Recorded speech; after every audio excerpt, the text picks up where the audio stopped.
need to listen closely because something is seriously wrong in Indiana, and it is not just about a few growing pains on the court. Caitlyn Clark has been turned into a pure ticket-selling tool at the Indiana Fever, and the people calling her a media-made phenomenon are completely missing a much more devastating reality. The common narrative right now is that she is simply struggling with the transition to the professional level, but the actual numbers are telling us a completely different story. Caitlyn is being used to pack the stands and sell out arenas across the country, while she is simultaneously being disrespected by the very system that is supposed to support her. She was just essentially hung out to dry on national television, and instead of standing up for their superstar, the league and her own team, chose the path of total silence. Nobody is talking about the real reasons behind the bizarre personnel decisions being made in the Indiana front office right now.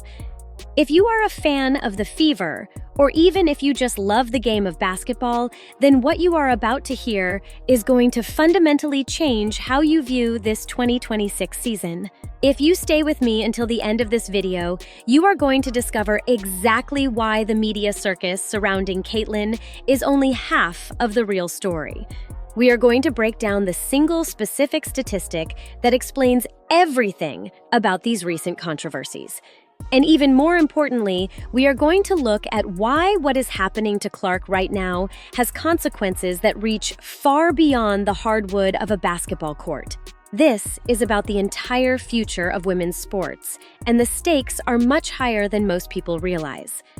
Before we dive into the deep end of this analysis, I want to make it clear that every single piece of information here is based on public data and verified reports. We are using advanced video breakdowns and deep dive data sets to give you the most objective perspective possible on this situation. This channel is not affiliated with Caitlyn Clark, the Indiana Fever, or the official WNBA organization in any capacity. We are not here to pick sides or play favorites, but we are here to analyze what the actual facts are telling us about the game. All opinions shared here are for the purposes of entertainment and providing a professional sports commentary for the community. We have the utmost respect for every single player mentioned in this discussion, and we are looking forward to a civilized debate in the comments. Let us get into the first major red flag, which is the Indiana Fever roster management that looks like a total crisis of confidence. The Fever recently announced their training camp roster, and it contains a number of guards that is honestly shocking to anyone who understands team chemistry. They are carrying 8 different guards right now, and the executive vice president Amber Cox admitted that the team is terrified of repeating the exhaustion of last year. This is what I call a roster management case of post-traumatic stress disorder following a season where Caitlyn Clark and Kelsey Mitchell had to play 40 minutes every single night. By the time they reached the playoffs, the legs of Kelsey Mitchell were essentially gone, and she looked like she was running on fumes.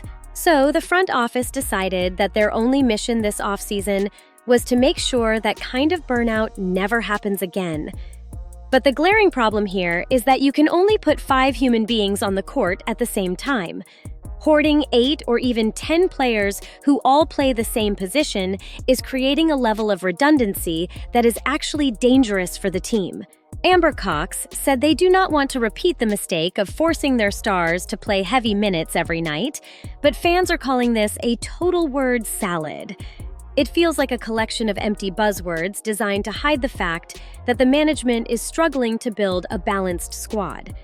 This massive surplus of guards is directly stealing away the resources needed to fix the team's biggest weaknesses, which are size and interior defense. The Fever are building a roster that is completely lopsided, where more than half of the names on the list are essentially fighting for the same 2 spots on the floor. But as bad as this guard surplus looks, it is not even the most worrying part of the puzzle, because the financial matrix behind the scenes is the real threat to the team veterans. Indiana is now openly pivoting toward a future that is built almost exclusively around 2 names, which are Caitlyn Clark and Aaliyah Boston. This pivot means that Kelsey Mitchell, who has been the face of this franchise through some very dark years, is suddenly being treated like she is an extra piece. You have to look at the cold, hard math of the salary cap to see just how brutal this business can be for a loyal player. A Supermax contract in this league takes up roughly 20% of the total team salary cap for the entire season. If you commit to giving one of those slots to Caitlyn and the other one to Aaliyah, then 40% of your total budget is locked up in just 2 people. There is no universe where the math allows for Kelsey Mitchell to receive a 3rd Supermax contract on this specific roster. The Fever leadership did not say, maybe, or we will see what happens, but they basically said they are planning for those specific Supermax deals right now. This has led many people to believe that Mitchell is going to be forced to either take a massive pay cut or leave the team to find what she is actually worth on the open market. The lack of respect being shown to someone who stuck with this team through the lean years is setting a really bad precedent for the culture in the locker room. It shows a level of ruthlessness in the Fever front office where they are willing to toss aside history just to chase the newest commercial icons. But if you think this is only about the money, then you need to look at how they are tactically sabotaging Caitlyn's talent on the actual court. The Fever recently ignored players with ideal physical size, like Izzy Coulibaly at the number 10 spot in the draft, just to pick up yet another guard in Raven Johnson. Meanwhile, Caitlyn is being forced to play in an offensive system that feels slow and completely lacking in any kind of creative spark. Caitlyn Clark is the best ball-handling guard in the world when she is allowed to run fast and push the tempo of the game to the limit. But the head coach, Stephanie White, seems to be acting like a gatekeeper by forcing her to play off the ball in a system that is honestly boring to watch. During the draft, when the team desperately needed more height to protect the paint, they went with Raven Johnson just because she fell to them at 10. This is the classic mistake of choosing perceived value over the actual needs of the roster that is currently being built. The Fever are getting bullied by teams that have more strength and more height, but they just keep stacking guards on top of guards. Many analysts are starting to wonder if Stephanie White is actively holding Clark back by refusing to build the game around her natural instincts. One very sharp comment from a fan recently pointed out that the Fever only seem to care about using Clark to sell tickets rather than letting her win. The result is an Indiana team that has no real identity and is almost perfectly unbalanced for a modern professional game. They are building a roster that might win some games in the regular season, but they will get absolutely crushed in a physical playoff series. And all of these internal contradictions are leading us to a truth that the mainstream media is almost too afraid to talk about. Beyond the stats and the basketball games, there is a lesson in the story of Caitlyn Clark that every single one of us can apply to our own lives. When it feels like an entire system is designed to keep you down and the crowds are still cheering for you, it is not just luck or hype. It is the ultimate proof that working hard in silence will eventually create a noise that is louder than any media controversy. Clark did not try to stop the critics by arguing with them on social media. She stopped them by showing up to work every single day. Pressure does not create champions by itself, but rather, it is how you choose to react to that pressure that defines who you are. Caitlyn walked into a league that was not even remotely ready for her arrival, and she carried expectations that no other rookie has ever faced. But she still shows up every night and gives everything she has to a team that is clearly struggling to figure out its own direction. The real strength of Caitlyn Clark is not her shooting range or her passing, but it is her willingness to be imperfect in front of the whole world while she keeps moving forward. If Caitlyn Clark has ever given you a moment that made you jump off your couch in excitement, then I want you to leave an orange basketball emoji in the comments right now. I want to hear from you because I want to know if you think Caitlyn is being treated fairly by the league and her own team management. Do you stand with the hard data and the numbers, or do you believe the narratives that the media is trying to spin about her performance? We read every single comment on this channel, and we never delete opinions just because they are different from our own, because the truth needs to be debated. Every comment you leave helps this story reach more sports fans who deserve to see the full picture, and not just the sensational headlines. Now you finally know the real story about what is happening behind the scenes with Caitlyn Clark and the Indiana Fever. But there is actually another player in this league whose journey is going to make all of this drama look like a simple warm-up exercise. I have put together a full breakdown on that specific situation, and trust me, when I say that you do not want to miss a single second of it. That video is appearing on your screen right now, so click it to keep uncovering the secrets behind the scenes of the WNBA. I will see you over in that next video right now, so let us keep the conversation going. The reality of the situation is that the Indiana Fever are at a crossroads that could define the next decade of the franchise. When you look at the 8 guards on the roster, you have to ask yourself, who is actually going to be the leader when things get tough in the fourth quarter? The management is talking about preventing fatigue, but they are creating a different kind of fatigue, which is the mental stress of fighting for minutes. Every time a player like Caitlyn looks for a teammate in the post and sees a lack of size, it chips away at the confidence of the entire offensive unit. We have seen time and time again that a team of stars cannot win without the right role players to do the dirty work in the trenches. By failing to draft for size, the Fever have essentially told their opponents that the paint is open for business all season long. This puts an enormous amount of pressure on Aaliyah Boston to be a one-woman wrecking crew on the defensive end of the floor. And when Aaliyah gets tired or gets into foul trouble, there is no legitimate backup plan to stop the bleeding inside.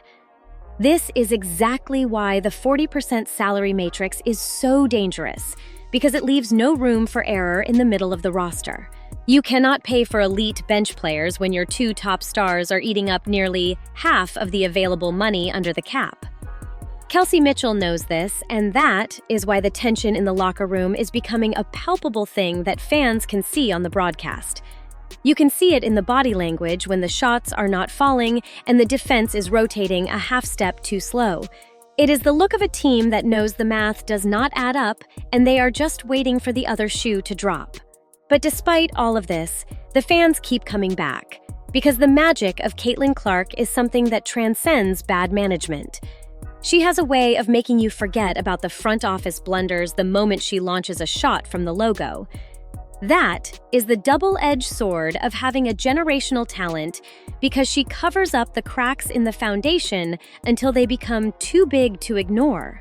The 2026 season is going to be a massive test for Stephanie White and her ability to adapt to a player who does not fit her traditional mold.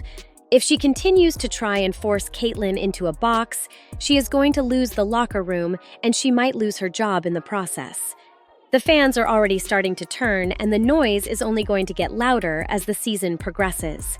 We are watching a high-stakes game of poker where the Fever have bet everything on 2 players while ignoring the rest of the hand. It is a bold strategy, but in the world of professional sports, it is often the most balanced teams that end up holding the trophy at the end of the year.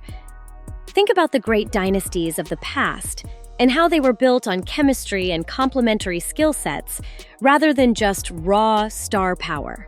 The Fever are currently doing the opposite of that by stacking redundant skills and hoping that sheer talent will overcome structural flaws.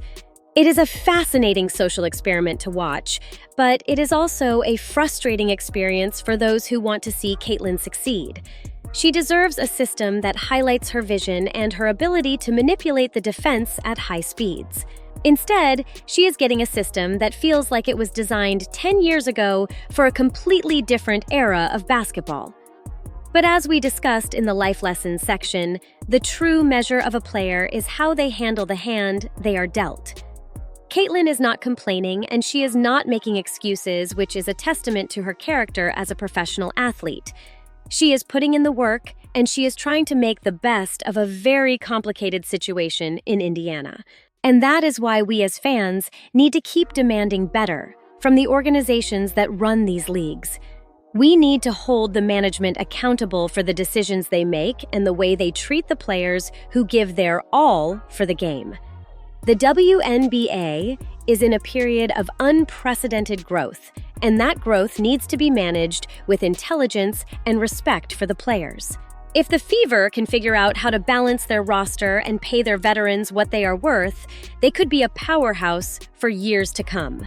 But if they stay on this current path, they risk wasting the prime years of one of the greatest talents the game has ever seen. It is a tragedy in the making if they do not wake up and realize that basketball is a team sport played by 12 people, not just 2. The 8-guard situation needs to be addressed before the trade deadline, or the season might be lost before the playoffs even begin. We need to see some movement to bring in a veteran post player who can provide some much-needed leadership and muscle. Until then, we are going to keep seeing these lopsided games where the Fever look great for a quarter and then fall apart when the physicality ramps up. It is a pattern that is becoming all too predictable for those of us who watch the tape every single week. But there is always hope that a mid-season adjustment can turn things around if the front office is willing to admit they made a mistake. Admitting a mistake is the first step toward fixing a problem, but in professional sports, egos often get in the way of progress. Let us hope that for the sake of the fans and the players, that the Fever find a way to bridge the gap between their vision and the reality on the court. Because at the end of the day, we all just want to see great basketball played at the highest possible level. We want to see the stars shine and the teams compete in a way that honors the spirit of the game. Caitlyn Clark has done her part by bringing millions of eyes to the sport, and now it is time for the sport to do its part for her. The matrix of 40% might be a reality of the business, but it does not have to be an excuse for poor team building. There are plenty of ways to build a winner within the constraints of a salary cap if you are creative and forward-thinking. The Fever need to find that creativity quickly before the window of opportunity starts to close on this young core. Every game is a new chapter in this story, and we are going to be here to analyze every single one of them for you. So make sure you are subscribed and you have those notifications turned on so you do not miss the next deep dive. We have some incredible content coming up about the tactical shifts happening across the league and how they affect the top players. The landscape of women's basketball is changing faster than anyone expected, and we are here to make sure you stay ahead of the curve. Thank you for spending your time with us today and for being a part of this amazing community of sports fans. Your support means the world to us, and it is what allows us to keep digging deep into these stories that matter. Remember to leave that orange ball in the comments and let us know your thoughts on the Caitlyn Clark situation. Is she the victim of a bad system? Or is she just part of a longer process that requires patience from everyone involved? The debate is just getting started, and I cannot wait to see what you all have to say about it. Keep watching the games and keep searching for the truth behind the headlines, because that is where the real story lives. The Indiana Fever might be in a tough spot right now, but the future of the game has never looked brighter than it does today. With players like Clark and Boston leading the way, the potential for growth is absolutely limitless if the leadership can just stay out of its own way. We are witnessing history in the making every time these athletes take the floor, and it is an honor to be able to cover it for you. Until next time, stay passionate about the game and stay tuned for more high-level analysis right here on the channel. There is so much more to discuss regarding the defensive rotations and the way the officials are calling the games this season. We are also going to look at the impact of the new television deals on the player salaries in the coming years. The 40% matrix we talked about today might look very different by the time we reach the 2028 season. But for now, we have to deal with the reality of 2026 and the challenges it brings for the Indiana Fever. It is a journey that we are all on together as fans of this incredible sport. So let us keep pushing for excellence and keep celebrating the athletes who make it all possible. The next video is ready for you, and it takes this conversation to a whole new level of intensity. You are going to see how another star is navigating these same waters and what it means for the league as a whole. Click that thumbnail and I will see you there in just a second for more WNBA action. It is time to go deeper into the matrix and find out what is really going on behind the curtain of professional basketball. See you there, and let us keep the momentum going for the rest of the season. The drama is only just beginning, and you have a front row seat for all of it right here. Let us get to work and break down the next chapter of this epic saga. Basketball is more than just a game. It is a reflection of our culture and our values as a society. And right now, the story of Caitlyn Clark is the most important story in the world of sports. Do not look away, because you might miss the moment that changes everything forever.